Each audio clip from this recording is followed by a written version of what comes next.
We all yawn, but why? Contrary to what we think, yawning isn't just a sign of tiredness.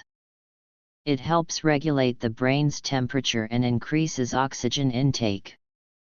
Interesting facts. Yawning is contagious. If you see someone yawn, your brain might make you yawn too. We yawn even before birth. Fetuses start yawning as early as 11 weeks in the womb. Animals yawn too. Dogs, cats, and even some fish yawn. Fun fact: if you yawned while watching this video, it means it's working.